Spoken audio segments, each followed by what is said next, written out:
Assalamualaikum warahmatullahi wabarakatuh. Saya Ahmad Afwan dengan NIM 2021-023. Di sini saya akan mempresentasikan hasil kerja UTS Hukum Islam saya yang diampu oleh Ibu Tinu Dwi Cahyani. Soal nomor 1, sumber-sumber hukum Islam yaitu Al-Quran. Jelaskan dan berikan contohnya. Al-Quran merupakan istilah dari bahasa Arab yang memiliki arti bacaan. Al-Quran diturunkan oleh Allah Subhanahu wa Ta'ala melalui malaikat Jibril. Al-Quran diturunkan berangsur-angsur di kota Mekah dan Madinah sejak tahun 610 Masehi sampai kematian Nabi Muhammad tiba, yaitu pada tahun 632 Masehi. Istilah Al-Quran berasal dari kata kerja qara'a yang artinya membaca. Istilah Al-Quran itu sendiri, bahkan istilah Al-Quran muncul sebanyak 70 kali. Sumber hukum pertama adalah Al-Quran, yaitu wahyu atau kalamullah yang sudah dijamin keautentikannya dan juga terhindar dari intervensi tangan manusia, sehingga penyucian tersebut mengesahkan posisi Al-Quran sebagai sumber hukum yang utama. Contohnya hukum syariah, hukum akidah, dan hukum akhlak. Selanjutnya ada sunnah dan hadis.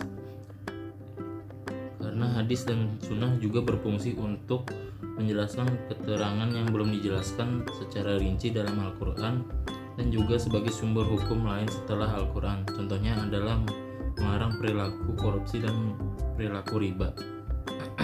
Selanjutnya ada ar-ra'yu atau penalaran. Ar-ra'yu adalah salah satu cara umat Islam untuk menetapkan suatu dari permasalahan-permasalahan kontemporer yang benar didapati dalam Al-Quran. Contohnya, ketika Umar bin Khattab menanyakan kepada Nabi tentang hukum seseorang yang mencium seorang istrinya dalam keadaan berpuasa.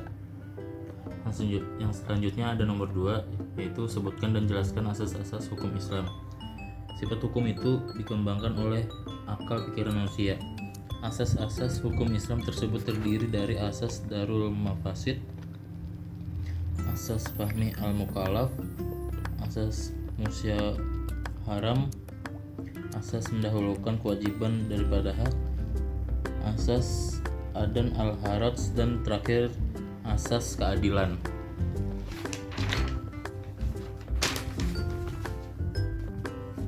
Selanjutnya, jelaskan dalam bentuk tabel mengenai perbedaan dan persamaan syariah dan fikih. Yaitu syariah yang dimaksud adalah wahyu Allah dan sunnah Nabi Muhammad sebagai Rasulullah, sedangkan fikih adalah sebagai pemahaman manusia yang memenuhi tentang syariah dan terdapat dalam fikih. Perbedaannya yaitu bahwa sifat keniscayaan hanya berlaku pada syariah, sedangkan fikih tidak memiliki keniscayaan. Selanjutnya yang C, jelaskan dalam bentuk tabel mengenai perbedaan mazhab dan kitab fikih. Mazhab adalah pendapat iman tentang hukum agama melalui mazhab atau pikiran.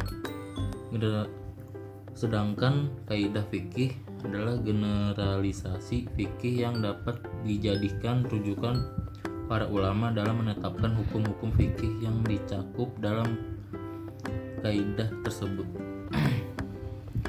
Selanjutnya yang D, jelaskan dalam bentuk irisan, bagan, atau gambar mengenai hubungan antara hukum Islam, hukum barat, dan hukum adat.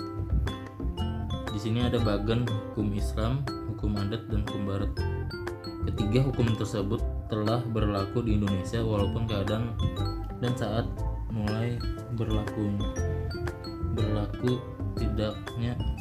tidak sama atau hukum nasional.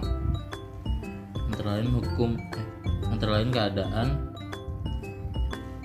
hukum adat telah berlaku lama di Indonesia dan hukum Islam mulai masuk bersama dengan agama Islam. Selanjutnya nomor 3, yang A, jelaskan dalam bentuk flowchart proses penyusunan kompilasi hukum Islam KI.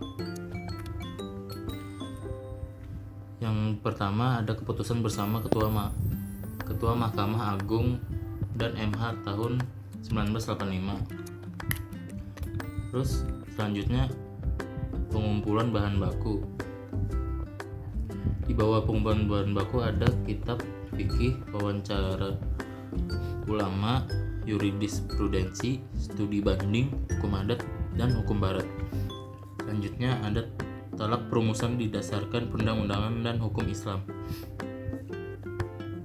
Selanjutnya ada Undang-Undang Nomor 22 Tahun 1946, Undang-Undang Nomor 1 Tahun 1974, PP Nomor 9 Tahun 1975, dan PP Nomor 28 1977. Keempat peraturan itu dikembangkan menjadi KHI, yaitu kompilasi hukum Islam. Selanjutnya yang B, jelaskan dalam bentuk tabel mengenai perbandingan materi muatan hukum perkawinan dan kompilasi hukum Islam atau KHI buku 1 dengan Undang-Undang Nomor 1 Tahun 1974 junto Undang-Undang Nomor 16 Tahun 2019. Perbandingan asas yang dianut dan UU perkawinan asas mengawini pasal 31 UU Nomor 1 Tahun 1971 dan kompilasi hukum Islam ke asas poligami dan dan pasal 56 ayat 1.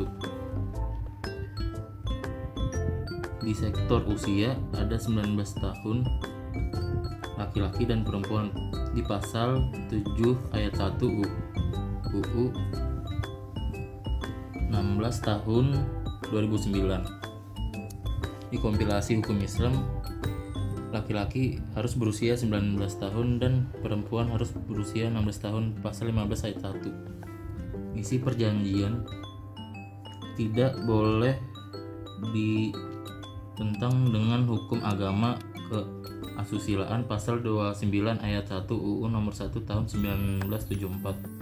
Di dalam kompilasi hukum Islam tidak boleh bertentangan dengan hukum Islam pasal 47 ayat 1. Selanjutnya nomor 4, yaitu ada penyelesaian sesuai dengan hukum waris, kompilasi hukum yang mana saya bertindak sebagai salah satu ahli warisnya dengan ketentuan sebagai berikut.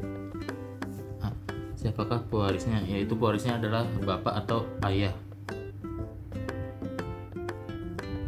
Yang B, siapa sajakah ahli warisnya? Yaitu seorang istri atau ibu, satu orang anak laki-laki dan satu orang anak perempuan. Yang C, berapa bagian masing-masing ahli waris jika harta waris ditinggalkan oleh pewaris sebanyak 1M. Untuk bagian ibu 1/8 kali 1M sama dengan 1,25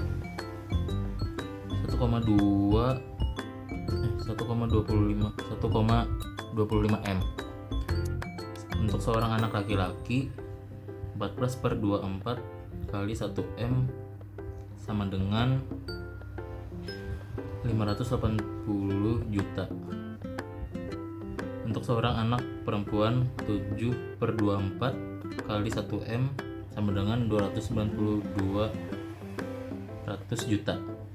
Dan yang terakhir nomor 5, jelaskan dengan menggunakan bagan perbandingan tentang wakaf antara kompilasi hukum Islam atau KHI buku 3 dengan Undang-Undang Nomor 41 Tahun 2014. Yaitu pengertian di dalam kompilasi hukum Islam, perbuatan hukum seseorang atau kelompok orang atau keadaan hukum yang memisahkan sebagian dari benda miliknya dan melembagakannya untuk selama-lamanya guna kepentingan ibadat atau keperluan umum lainnya sesuai dengan ajaran Islam. Di dalam Undang-Undang Nomor 41 Tahun 2004, perbuatan hukum wakif untuk memisahkan dan atau menyerahkan sebagian harta benda miliknya untuk dimanfaatkan selama-lamanya atau untuk jangka waktu tertentu.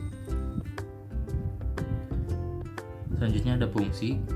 Di dalam kompilasi hukum Islam mengekalkan manfaat benda wakaf sesuai dengan tujuan wakaf itu sendiri.